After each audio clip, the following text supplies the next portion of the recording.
Chapter 8 The Fall of Boreda. Villa Silenda was awoken early, before dawn even, by a commotion outside. She sighed and went to the balcony of the treehouse she had stolen from Ilzisnia Dekra.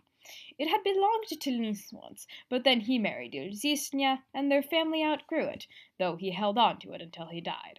After she retired, Villa Silenda had moved in, and Ilzisnia was still angry about it. Elinsco, if this is about the treehouse, I have already told you. It is mine now. She stopped. It was not Ilzisnia at the base of the tree. It was Rosene. A lot of them. The Rosene had been overrunning Boreda for days, and now they had finally reached Bori. The people who had fled to Bori from other towns had described them almost like an invading army. Having experienced one herself, Villa Silenda could see the resemblance. She ran back inside and spotted the enchanted arrow she kept mounted on her wall as a reminder of her battle with the Jarissa King. No, not now, she said to herself. If she ever used it, it would be for something greater, and she knew it would bring back too many painful memories. Her soldier's pathetic stand against the Riskans, her time imprisoned in her own castle, what she had done to save Queen Mikya's life, and how the Jarissa King had twisted her words during their next conversation. Instinctively, she pressed her thumb into her right palm and ran it across it. That was the last time she had said his name. Villa Silenda shook her head. She could not get distracted. She could not abandon the people of her town. She threw on her skirts, dress, wimple, cloak, and shoes. She only took off her gloves to bathe or wash her hands. Both things that, as a widow who had always preferred being able to get dressed on her own, no one else saw, and took her sword instead. The worst memories that carried were bad training sessions and her futile attempts to teach Princess Silenda how to fight. The girl, as her predecessors, had been convinced that a terrible fate awaited any of her mentor figures, which had made teaching her anything very difficult. "All right, Rosene," Villa Silenda muttered, climbing down the tree with her sword. "I did this once, I can do it again." She began to fight, glad she had made an effort to stay strong in her old age, making her way through the town. She surveyed it, searching for villagers. She spotted two of the village priests, Fathers Michel and Josebo, guarding the entrance to their respective rectories and seemingly somehow still discussing theology, and Father Michel's older brother, often called Dirmos, though Beredans had a hard time being consistent with their nicknames, guarding the area by the ranch. Most of the other villagers were guarding their houses or the churches. She did not see Ilzisnia or either of Ilzisnia's daughters-in-law, nor the parochial vicars. Villa Silenda made her way to Dirmos. He smiled, though he looked sad. "Good morning, your majesty," he said. "How are you doing?" He was larger than his father had been, taking more after his mother's father, but he shared his blue eyes with his father. His dirty blonde hair he shared with both his parents. She sighed. "Stop calling me that. I am not the queen anymore. Now, where is your mother? And your wife? Father Luz Michel's wife?" He stopped. "Zisha, she..." He blinked, Madzefa's last cries echoing in his ears. Roseno jumped at him, and Villa Silenda fought it off. "Get a hold of yourself, boy! Save the grief for when we are not in danger!" Considering Dirmos, or Vio Dirmos we should say, had been married for 20 years and his children were nearing adulthood, boy was a loose term. He shook his head and focused on the fight again. "Yes, you're right. Anyway, where are Elinsco and Alesha?" Villa Silenda asked. She called most of the town by their full names, mostly because calling someone outside her family by a nickname still felt strange to her. "Alzisha's in the rectory with Inshun," said Vio Dirmos. "And Ma's—" "Out of the way!" Ilzisnia called as she burst into town, riding Mikya, Vio Dirmos's horse, and pulling a cart behind her. Vio Dirmos and Villa Silenda jumped out of her path. "Ah, Elia, there you are. Now get in my treehouse and get in the cart," said Ilzisnia. Villa Silenda's middle name was Villa Delia, and it and short forms of it, as well as her confirmation name, Aleshada, were often used in place of her first name. Ilzisnia was taller than Villa Silenda, and taller than her husband had been, not a very high bar, wearing somewhat fine black clothes as a sort of tribute to her days ruling Boreda's criminal underworld, and as a marker of her widowhood. It was not required for a widow or widower to wear all black after his or her spouse's funeral, just that a widow wore a black wimple, and a widower cut his braid at his ear when his wife first died, and then either kept it that length or let it grow back but only braided it halfway.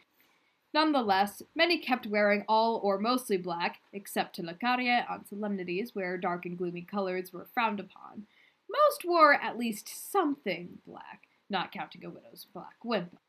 Often, if a widow or widower remarried, that was what he or she would do: stop wearing all black and only wear a little black. For example, Longue's mother often wore black skirts and colored blouses, while his stepfather had black embroidery on his shirts, collars, and sleeve cuffs.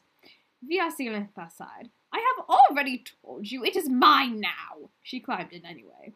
Ethicica rode to where the priests were. Father Michel was smaller like his father, but had green eyes like his mother, and, following the unspoken rule of Elaine priests, had a long beard. He wore the gray cassock of an Elaine priest and a black brimless hat that showed he was a married priest.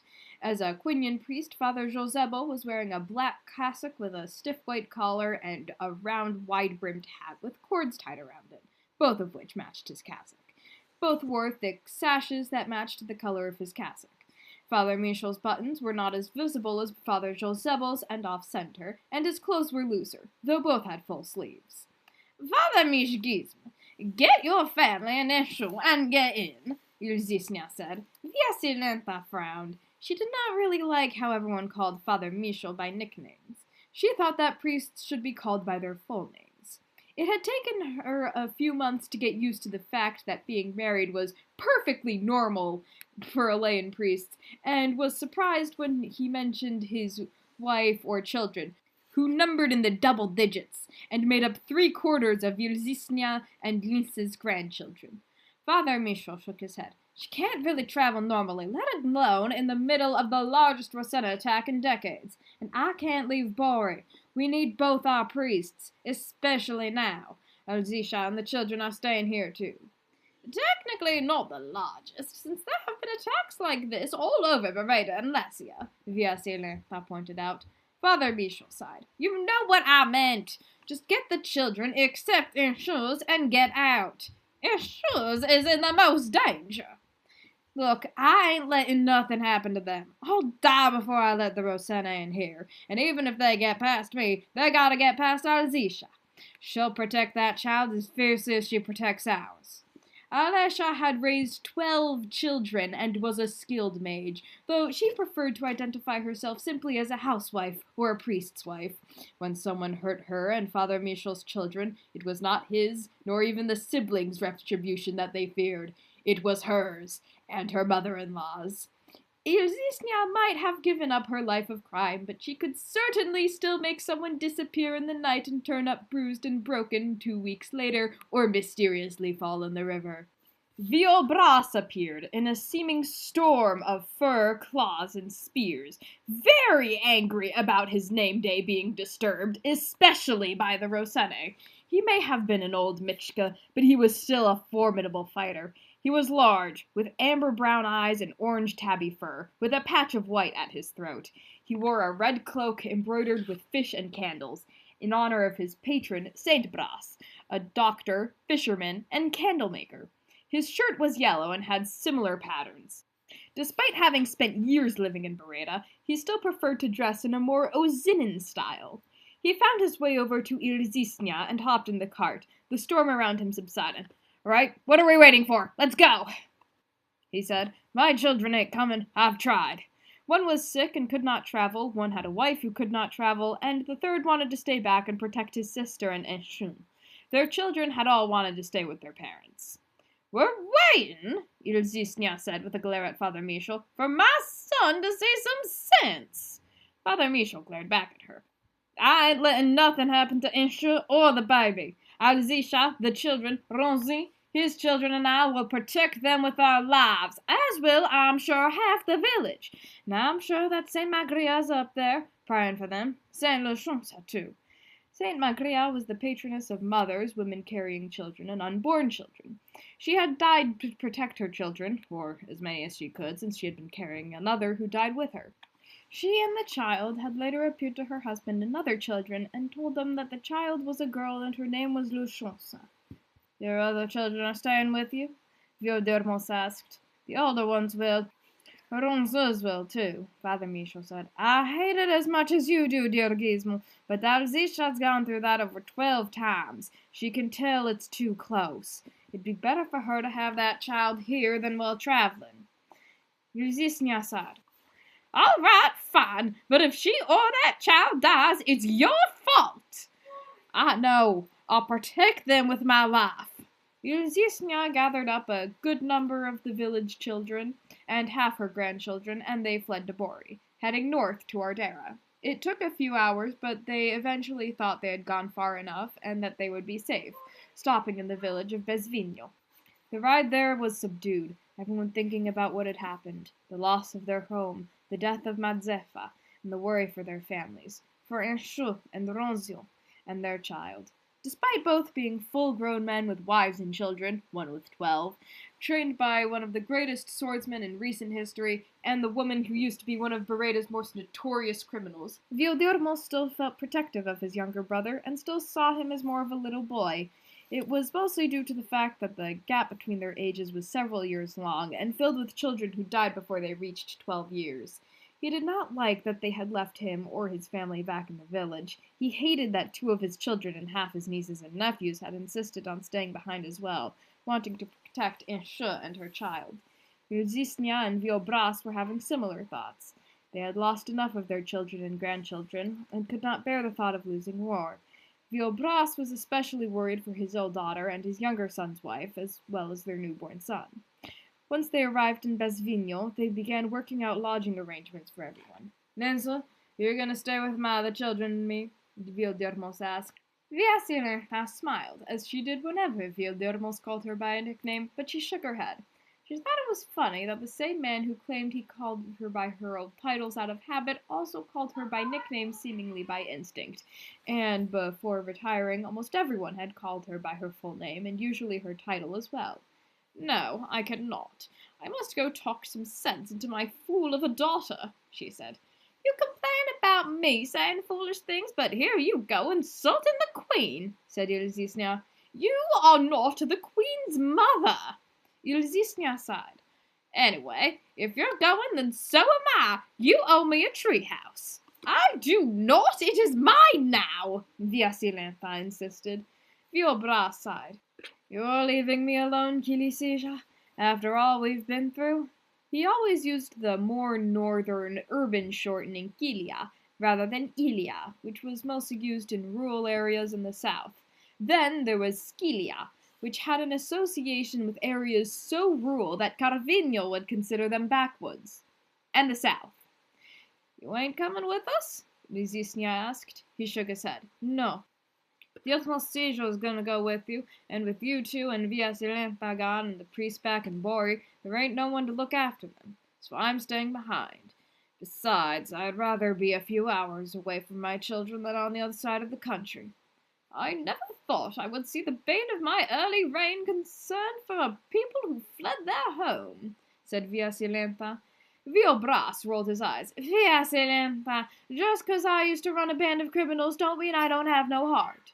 Viasilenta frowned. "I think you actually said what you meant to say." Viasilenta sometimes liked to take double negatives literally, though she usually did it as a joke, unlike, for example, Zavokron, who did it to be rude. Jarisse sighed. "I hope y'all stay safe out here, Brazish." "We will. Don't worry about us, Kilisija." Violdermos turned to his children. "Magisma, Gorgisma, will y'all be all right on your own?" Magra, his daughter, nodded. "We can take care of ourselves, Bob. We're almost old enough to get married." He sighed, suddenly feeling old. "Well, I'm going with Mons and Nepa." Guero, his son, nodded. "Right, Bob. We'll be fine."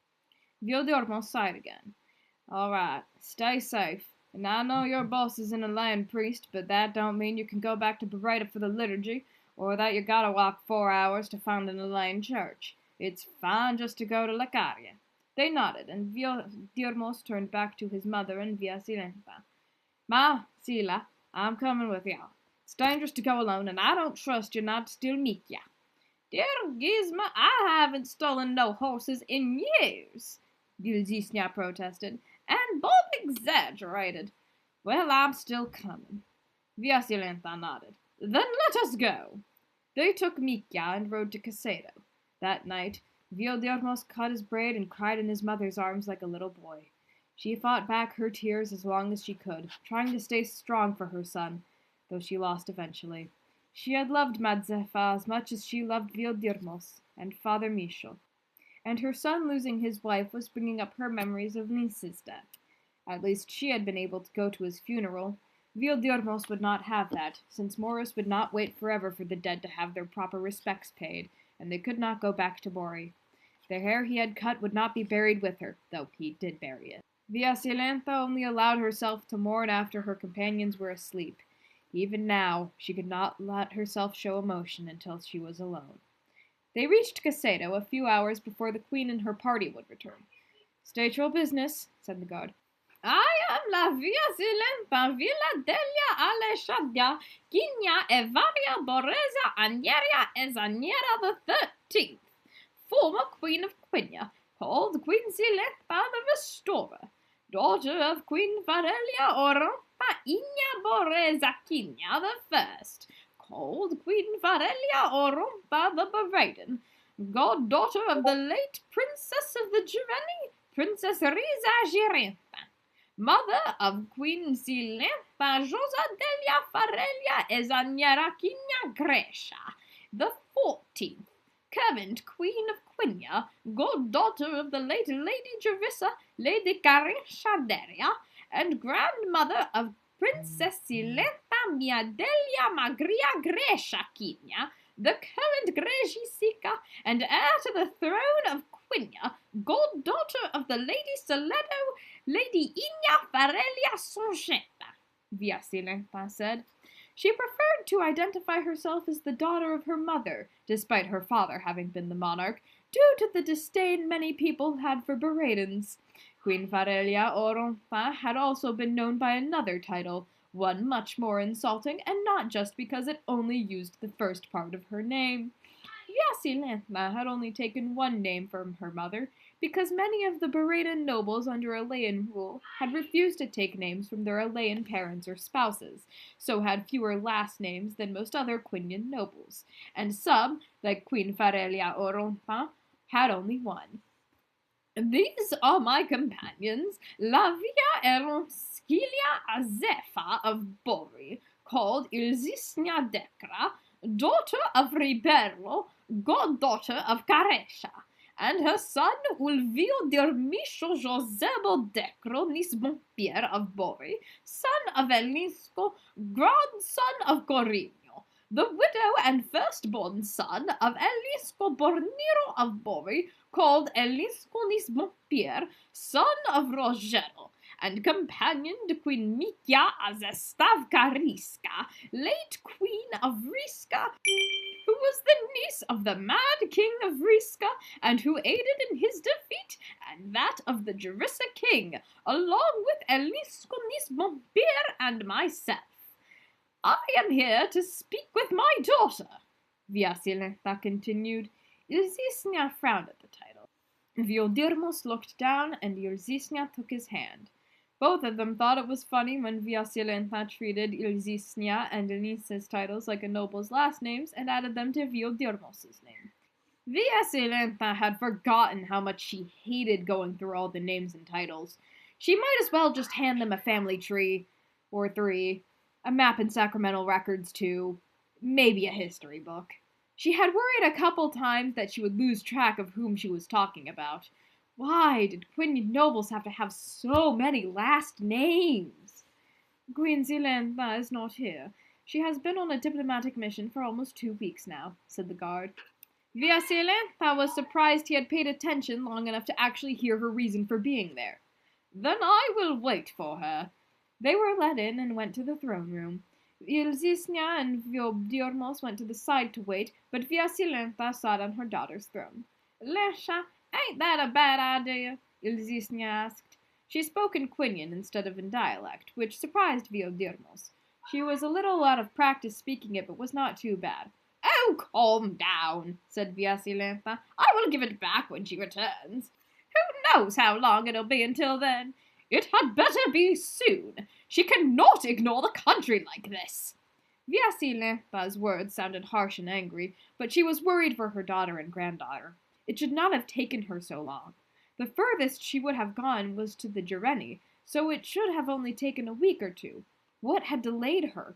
She could think of many possibilities, none of them good. Prince Guero came in and stopped, blinking in surprise. His hair was messier than usual. Cara was running after him, breathless and nauseous. Between how much longer his legs were than hers and her children tiring her easier, she had been struggling to keep up with him. She stopped when he did and leaned against the wall, breathing heavily, feeling a little sick, and trying not to think about how much she wished her husband was with her. "Masika," he said, "what are you doing here?" He noticed where she was sitting and smiled a little. "Are we starting a revolution? Quite exciting." Having a revolution, much like fighting in a war, was one of the things Prince Guero almost dreamed of doing, while failing to realize that if a revolution actually happened, his head would probably not still be attached to his shoulders by the end of it. "I am making a point, boy," Via Silenda said. "Boy?" Prince Guero said. "Masika, it has been months since we last saw each other, and you cannot even spare a Gerokiso. No matter how foolish your mother is, Gerokiso, I have not any plans to sit here again unless I absolutely must," Via Silenda continued. Prince Guero frowned, disappointed. "Oh?" Queen Silenda returned a few hours later. "Silenda, Rosadelia, Farelia, Ezaniera, Anieria, Quinia, Boreza, Arinia, Gresha. I see you have finally decided to rule this country instead of running around in who knows where, doing who knows what, and ignoring the South," Via Silenda said. Lonxo stiffened, looking to the side where Yezisnia and Vildirmo stood. Queen Silenda sighed. "That is not your throne, Princess of Lia." Via Silenda smiled and stood. "And that was never my title. That title belonged to a wonderful, sadly exiled Riskan princess named Mikya, who quite enjoyed playing tricks on the Mad King's soldiers, which gave me a taste of what motherhood is like." Both Queen Mikya and Via Silenda had names that meant moon, though in the former's case the nickname was also given to her because the Riskan throne might as well have been on Lia, the smaller of the moons. Queen Mikya had also called Via Silenda that to annoy her, and because of their similar situations. The king and queen returned to their thrones. "Why are you here, Mossa?" Queen Silenda asked. Via Silenda laughed without humor. "So you do not know?"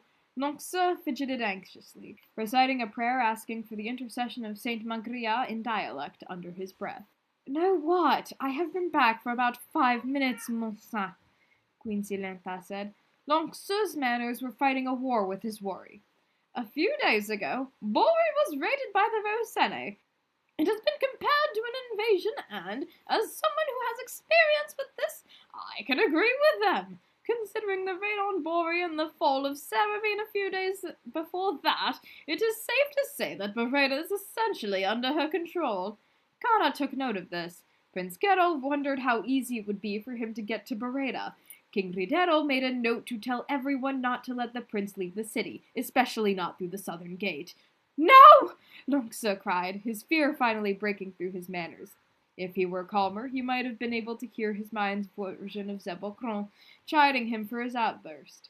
Via Silenda turned to him. "Yes? Mama, is she all right? And Ronzige, and the baby?"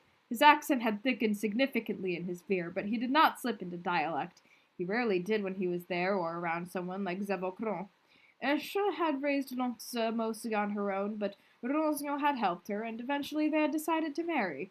Lonxo did love him, of course, but he did not think of him as a father, more of an uncle or older cousin. Definitely a Zijo, but not exactly a Gizmo.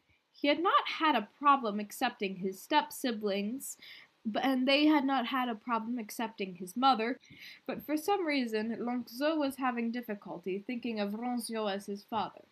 "So you are Carisha's boy?" Via Silenda asked. Lonxo nodded. She sighed.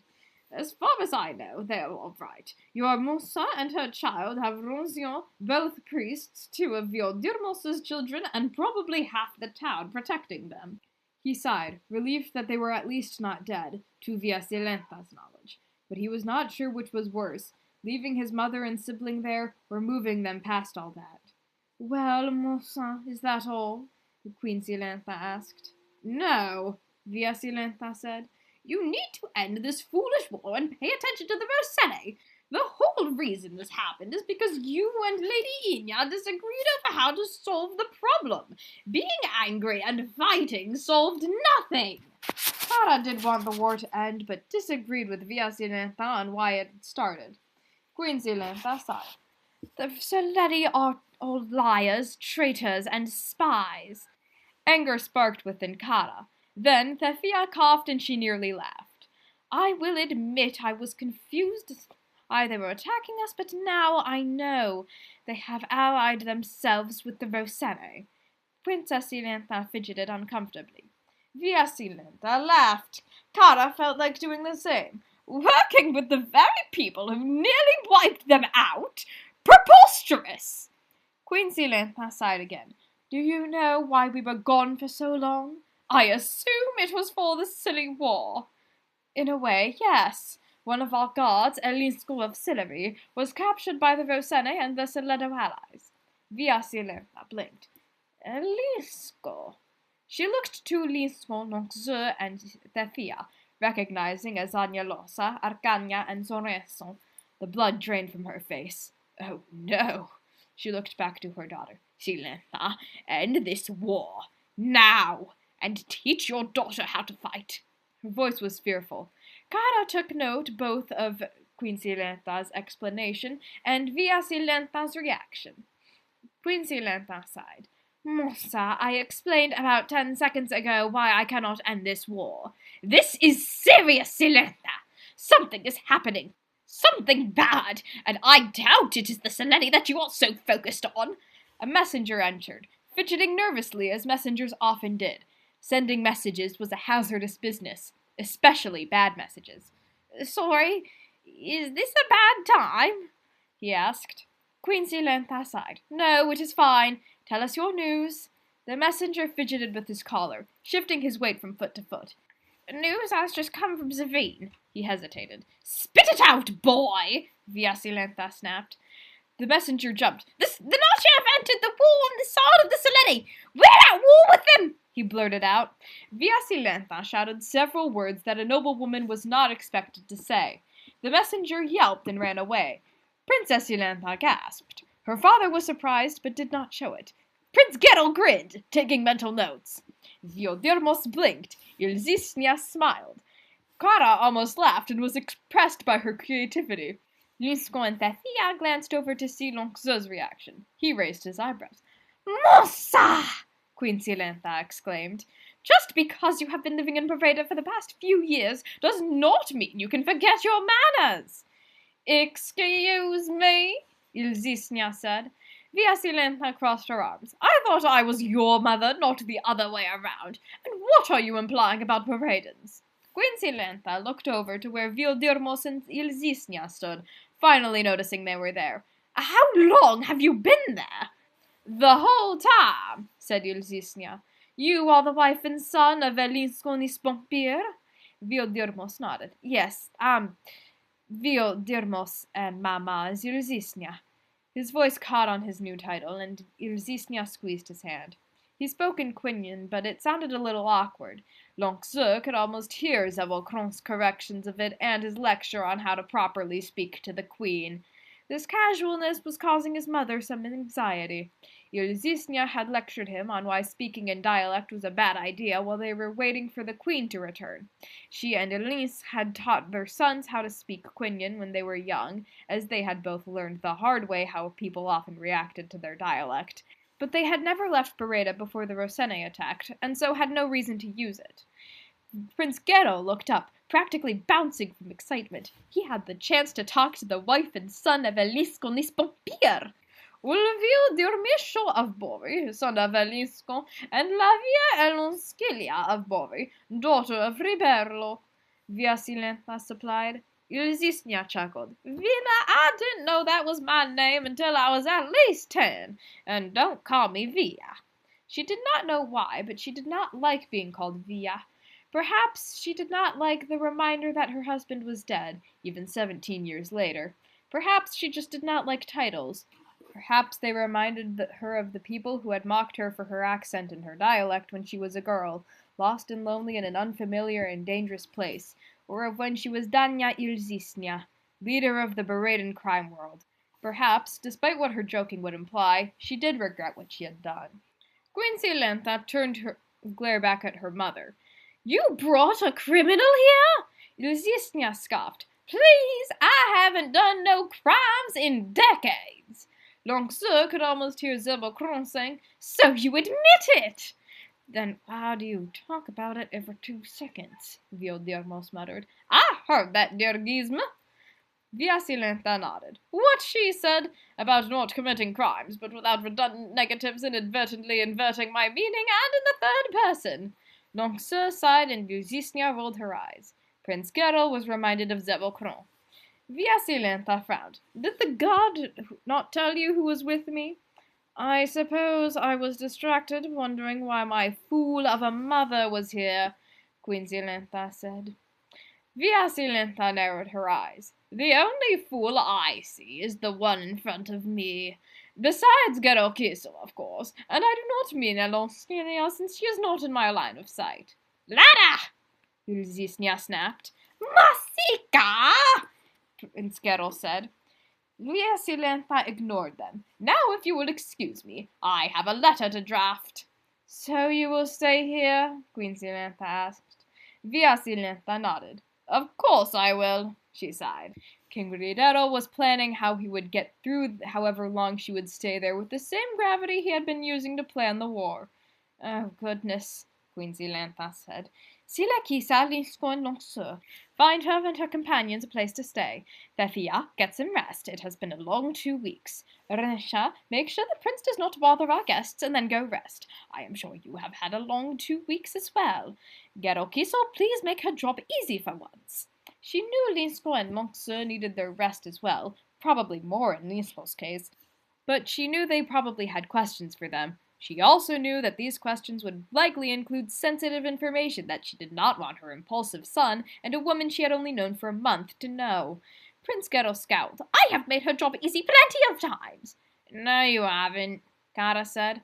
Do not worry about the prince, Resha. I will handle him, said King Rileso. You should rest. Cara sighed. Thank you. And to her surprise, she meant it. She appreciated how respectful he had been to her. Certainly an improvement over her previous mission, though there was the little voice in the back of her mind that asked whether he would still treat her like that if he knew the truth, and she never forgot that he was the one who commanded Quinia's army. Princess Silenta nodded. I will, Monsignor. Elinsco, Longue-Sœur, and Thefia bowed and went their separate ways. Princess Silenta followed the former two. King Rileso dragged Prince Guero in the opposite direction. Cara took a nap until it was time to meet with the other spies. Back in the Rosene's camp, the party with the Natos returned. The short boy was holding the rope that bounded the Natos' hands, and the Michki had their spears ready to stop him if he tried to run, though which him they might have to stop was up for debate. A ring sat in one of the Michka's pockets. Ethicica came out to meet them, her arms crossed. How nice of you to join us, she said coldly. The Michkis both stared at the trees, while the boy stared at his boots, his face reddening. We're going to what you wanted, he mumbled. He had a Sonoran accent. How many times do I got to tell you that no one can understand you when you talk like that, she said. He flinched, fidgeting with the medal he wore. So, she said, looking at all three. Oh, where were you? You were supposed to be back days ago. The Michki nudged the boy. He blinked in confusion. Ethicica made a motion that suggested she was rolling her eyes. You're answering, boy. So what took you so long? She looked at the Michki. I don't think this'll get you out of trouble. We got lost, the boy said. Ethicica wished there was something besides her knife and a pear she could throw at him. You got lost? She shouted. He winced. Yes. He looked up. We got what you wanted. Ethicica gripped his wrist so tightly he was worried it would fall off. Do you know what that cost us? I just got here, the boy said. I know that, she snapped. When you gonna learn not to answer questions like that? He tilted his head. How do you tell? You weren't supposed to answer that one neither. He looked down, blushing.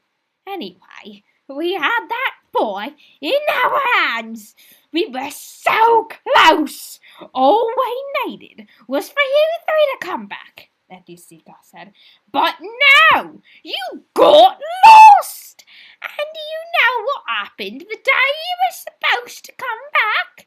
The boy was not entirely sure whether this was one of those questions he was not supposed to answer, but to be safe, he decided not to answer. The boy's friends showed up and broke him out. All three winced. The Nautos actually felt a little sorry for them. The short boy was secretly glad that this other boy they had taken had been able to get free. At least tell me one of you Michki wrote the note, Ethicica said. None of them could read, so Lord Gageloso had written the note out and given it to them, telling them to carve it on the wall as one might sketch something. We did, both Michki said quickly. The boy blinked. No, you made me do it. Even through a mask, Ethicica's glare was as sharp as any arrow, and the boy winced again as the Michki glared at him. Boy, tie the Nautos up somewhere. I'll deal with you later, Ethicica said, barely controlling her anger. The boy quickly left to find a tree to tie the Nautos to. Ethicica shouted at the Michki about how she and Lord Gageloso had explained multiple times that the boy could not read because letters seemed to move when he looked at them and therefore should not write the note. Sorry, the boy muttered as he tied the Nautos to the tree. So you have said, the Nautos said, smiling a little. The boy blushed and chewed on his finger, then quickly left, half hoping he would not be noticed. He was. Trying too hard, are you? Ethicica said. The boy jumped. I don't think I've forgotten about you, boy, she said. You're just as guilty as them. He fidgeted. Don't at me. She tilted her head. It's been 5 years, boy. Haven't you learned anything? Later, she met with Lord Gageloso. So the Jarissa King has that sword, she said. He nodded. So she does. What do we do now? Oh, it seems quite simple to me, said Lord Gageloso. If the Ethicica is too difficult to get, move on to the Ethicica. You got the ring? Ethicica nodded, putting it on the table between them. Lord Gageloso smiled. Late, but still. He looked at it, examining the carvings, then picked it up and held it up to the light. The ring of the true king, the favored hand of one who sees ink dance, and the magic of Sio's chosen.